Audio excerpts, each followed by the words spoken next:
Olá, que a paz de Cristo esteja com você, onde você estiver. Eu sou Sara Fazolo e hoje eu estou aqui como professora da EBD e quero conversar com vocês sobre a lição A Imagem do Deus Invisível da revista Palavra e Vida, desse trimestre de 2021.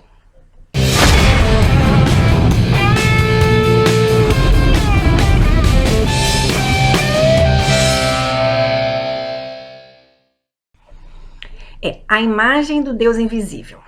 Esse é o segundo mandamento que eu quero falar com vocês. É sobre esse segundo mandamento, que se encontra lá em Êxodo 20, onde é o nosso texto básico, Êxodo 20, do versículo 4 ao versículo 6.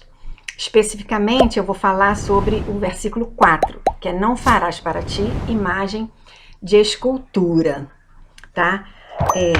Lá, esses versículos, Êxodo 20, a partir do 4, diz assim: não farás para ti imagem de escultura, nem semelhança alguma do que há em cima nos céus, nem embaixo na terra, nem nas águas debaixo da terra.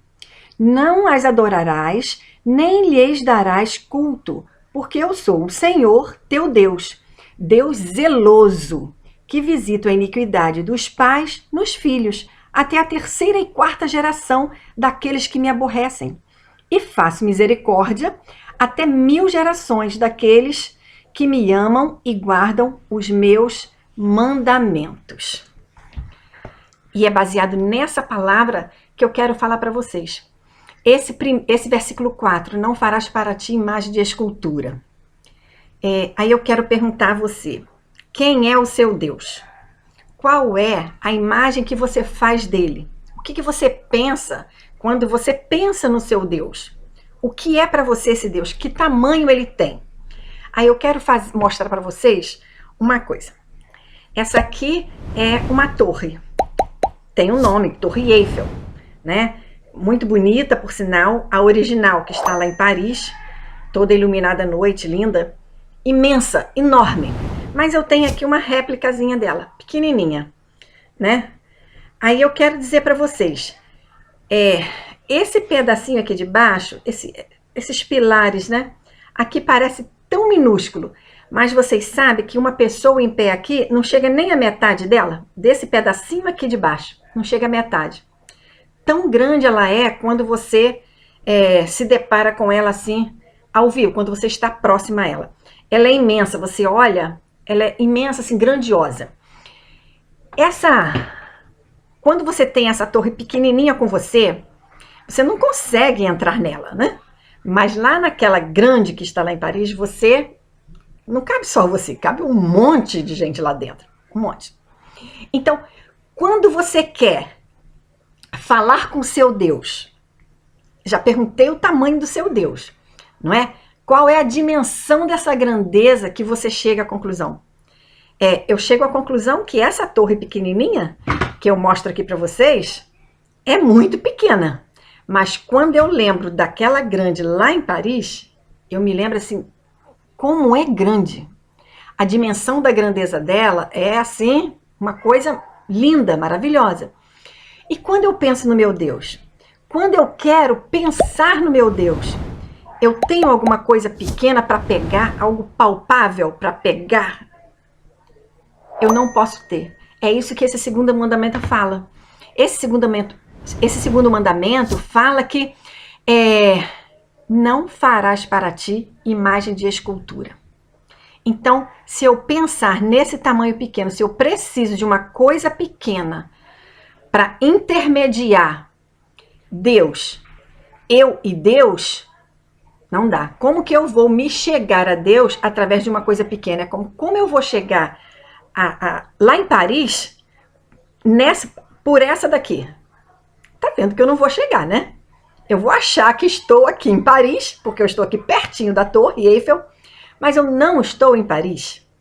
É isso. Não estou aqui, no Rio de Janeiro. Então, é uma metáfora para falar do nosso Deus, né? Para falar desse mandamento, quando a Bíblia fala que não farás para ti imagem de escultura. Não tem dimensão o nosso Deus. A dimensão não tem explicação do tamanho que ele ocupa. Então, esse mandamento é claro. Ele impede o homem de esculpir ídolos. É isso. A proibição ela é óbvia. O homem não deve fazer uma imagem e dizer que aquilo ali, ele conversar com aquilo ali, com aquela imagem, com aquele ídolo, e que aquilo ali vai levar para Deus. Deus não tem intermediário. De madeira, de gesso, de latão, seja de ouro. Deus não tem intermediário. Não se compara Deus à dimensão humana. Não tem comparação. Então, o que nós temos que fazer? O que nós temos que fazer? Obedecer. E esse mandamento é uma advertência do Criador. Você incorre-se num grande pecado se você seguir fazendo isso, porque esse mandamento ele tem dois lados. Ele mostra um lado positivo e mostra outro lado que não é bom. Mas por que a gente vai falar disso? Por que que o homem ainda faz esculturas, contrariando esse mandamento de Deus? Por quê?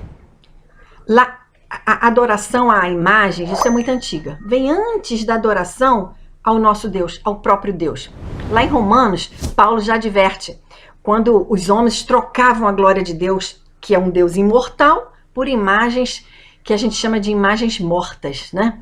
Imagens mortas. E aquilo ali, a Bíblia fala ainda em Isaías, que Deus ele é irrepresentável. Nada vai representar o nosso Deus. Nenhum símbolo, nenhuma imagem é capaz de representar o nosso Deus.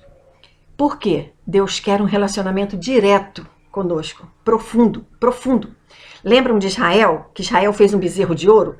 Se esqueceu de tudo que Deus fez com eles, né? Quando libertou todo aquele povo lá das garras do Egito, quando abriu o Mar Vermelho, o povo se esqueceu. Deus quer verdadeiros relacionamentos. Deus não quer nada entre ele e o seu filho, a sua filha, aquele que ele escolheu aqui, aquele que aceitou Jesus, né? Mas vocês sabem que a história conta que lá no século VIII teve um movimento chamado iconoclasta, que quer dizer, foi um movimento de destruição de imagens. Então todas as imagens foram apagadas das igrejas, de tudo quanto era lugar. Foram quebradas, destruídas, né? Principalmente lá no Oriente. Mas isso durou por algum tempo, né?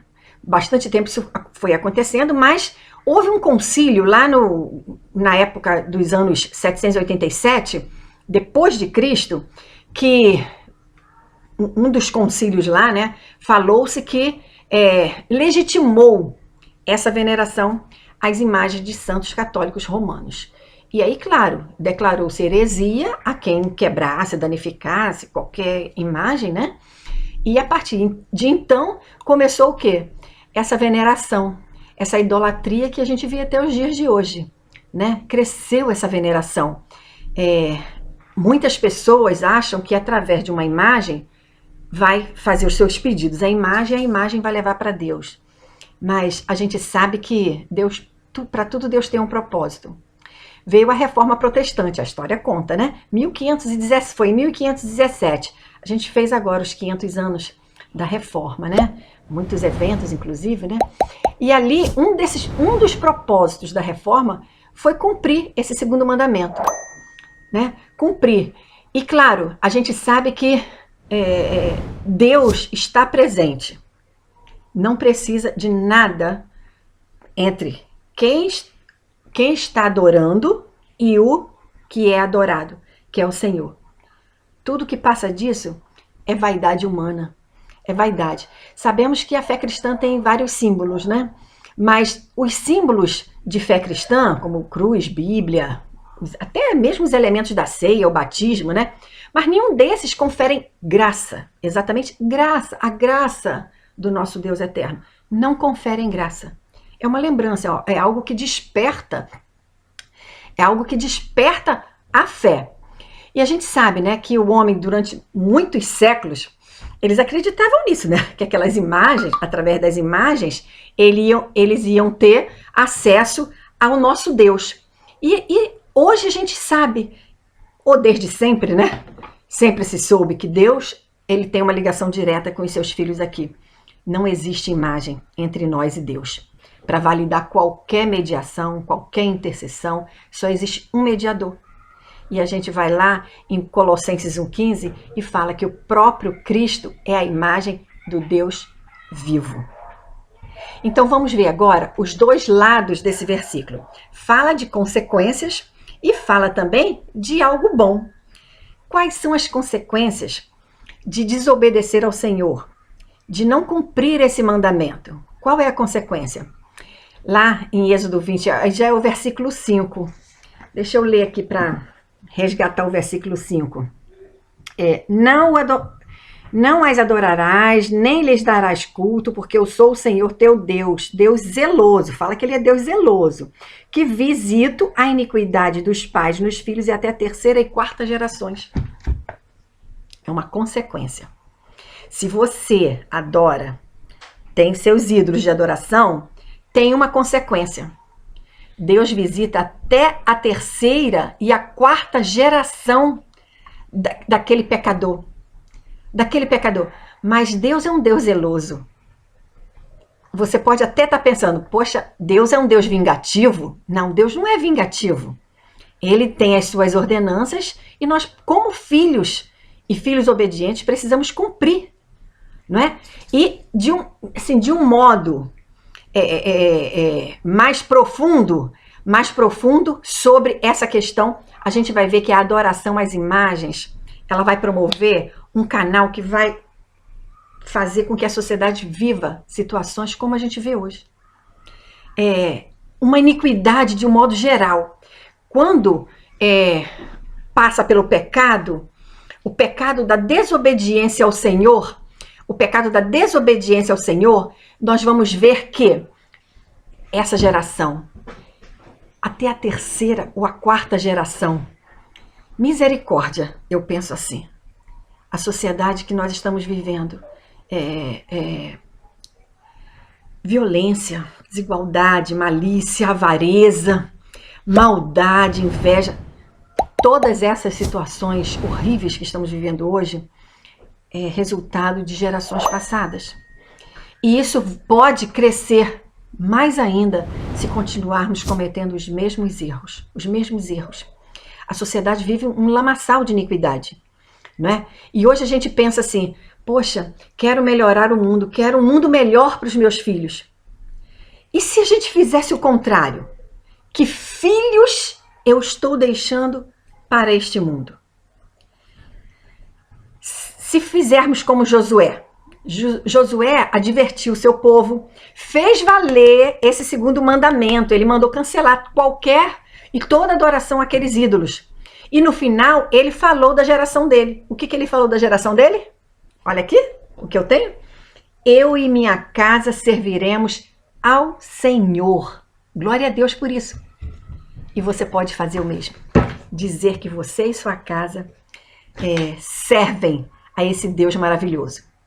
Essa é a consequência que nós falamos, não é? Até a terceira e a quarta geração. Mas, por outro lado, o versículo 5 também fala, o versículo vai falar também dos benefícios, ou seja, dos benefícios que adoram, aos que adoram apenas a Deus. Que diz assim, e o versículo 6, e faço misericórdia até 1000 gerações daqueles que me amam e guardam os meus mandamentos. Benefício, né? Isso é bom, né? Todo mundo quer um benefício. 1000 gerações. É muita coisa, não é? O nosso relacionamento com Deus precisa ser direto. E sempre tem uma relação causa e efeito, né? Quando a Bíblia fala assim, o salário do pecado é a morte. O pecado é a causa. Qual é o efeito? A morte. Se a gente serve a Deus, Deus é perfeito em todos os sentidos. Ele é perfeito em amor. Ele é justo. Além dele ser justo, ele é também amor. E é por esse amor que ele nos dá misericórdia. A misericórdia dele retira todo o castigo que nós venhamos a merecer. É pela misericórdia dele que nós não somos consumidos. Quando nós cumprimos esse segundo mandamento, ele é fiel. Ele é fiel e ele dá misericórdia até 1000 gerações. Ô glória! Como isso é maravilhoso! Então, quando pensamos nisso, é maravilhoso pensar que precisamos servir ao Senhor em espírito, santidade, amor, louvor, adoração a Ele, direto. O que se liga no céu, o que se liga aqui, ó, Deus e eu. Não tem ninguém nesse meio. Não precisamos de ninguém para interceder para Ele, pedir para Ele. Peço alguém para alguém pedir para Ele? Não, precisamos ter acesso direto. Ele nos deu esse acesso direto. Precisamos adorar o Senhor, pedir o que for a Ele. Seja em alguma dificuldade, vamos direto. Vamos direto. Porque quando tem algum intermediário, esse intermediário não provém do Senhor. Não é do Senhor, não é. A Bíblia fala que nós somos imagem e semelhança de Deus. Mas nem por isso podemos cometer a auto-idolatria. Dizer que nós somos pequenos deuses. Não. Muito menos fazer esculturas à sua imagem, à sua semelhança. E nem imagem de animais, de aves, de répteis, também não. Nem tomar algo da natureza como santo, como imagético de uma divindade. Pecamos quando não cumprimos esse segundo mandamento. Nós somos imagem e semelhança de Deus, não é? Mas somos muito limitados. É uma semelhança assim, muito limitada em relação ao nosso Deus. Por quê? Porque nós tendemos à fraqueza. Nós somos fracos. Nós somos inconstantes. Nós pecamos, né? Apesar disso, aquele que é verdadeiramente filho de Deus peca, é um pecador redimido, não é? É redimido. E a gente ainda vê que, mesmo semelhantes a Deus, nós entendemos que somos muito pouco, sabemos muito pouco, entendemos muito pouco desse plano espiritual que o Senhor tem para conosco, não é? E contudo, nenhum outro ser neste mundo se assemelha a Deus como nós, como eu, como você. Ninguém. Isso está escrito lá em Salmos 8, de 4 ao versículo 8. Então, qual seria o nosso exemplo perfeito da imagem de Deus? Lá em João 14, 9, fala assim: quem me vê a mim, vê o Pai. Como que vamos ver o Pai? Se Cristo é a imagem do Deus vivo. Cristo é a imagem do Deus vivo. Nós somos iguais a Ele quando nós refletimos a imagem do Deus vivo. Então precisa Deus estar onde? Dentro de nós. Neste corpo que é o templo do Espírito Santo. Então precisamos ter, se temos Deus dentro de nós, nós não precisamos de nada, de imagem nenhuma para nos achegarmos a Ele. Porque Deus não fez intermediário nenhum entre nós. Nós, eu e Ele. Amém? É o mesmo, lembre-se, é o mesmo de você ver isso aqui e achar que está em Paris. Não, não estamos. Para ver a original, você tem que ir lá. Ir lá. E como nós vamos lá? Ó, pela oração, pela comunhão, buscando sempre a santidade. E é nesse intuito que nós vamos estar ligadinhos com o Pai.